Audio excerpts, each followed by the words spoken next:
त्रिपुरा से breaking news आ रही है। जैसे जैसे आने वाले एडीसी चुनावों के लिए नामांकन दाखिल करने की समय सीमा करीब आ रही है, पूरे राज्य में जोरदार राजनीतिक सरगर्मी छा गई है। हमें रायमा वैली निर्वाचन क्षेत्र गंडाट विसा से कुछ जोरदार तस्वीरें मिल रही हैं, जहां टिपरा मोथा पार्टी की तरफ से शक्ति प्रदर्शन का एक विशाल नजारा देखने को मिला है। हजारों उत्साहित समर्थक अपने लोकप्रिय उम्मीदवारों 24 रायमा वैली निर्वाचन क्षेत्र से श्री धनंजय त्रिपुरा और गंगानगर गंडाट विसा निर्वाचन क्षेत्र से श्री खत्रोय रियांग के समर्थन में इकट्ठा हुए।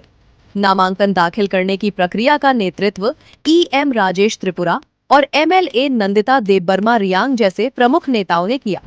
वे उम्मीदवारों के साथ गंडाट विसा उपमंडल में स्थित SDM कार्यालय तक गए। पूरा माहौल ऊर्जा से भरा हुआ था, क्योंकि हजारों समर्थक जो गर्व से खुद को प्रद्योत विक्रम माणिक्य देबबर्मा के योद्धा कह रहे थे, एकजुट होकर अपनी एकता, शक्ति और आत्मविश्वास का प्रदर्शन कर रहे थे। पूरे माहौल में नारों की गूंज थी और समर्थक रायमा वैली निर्वाचन क्षेत्र में टिपरा मोथा पार्टी की 100% जीत पर अपना गहरा विश्वास जता रहे थे।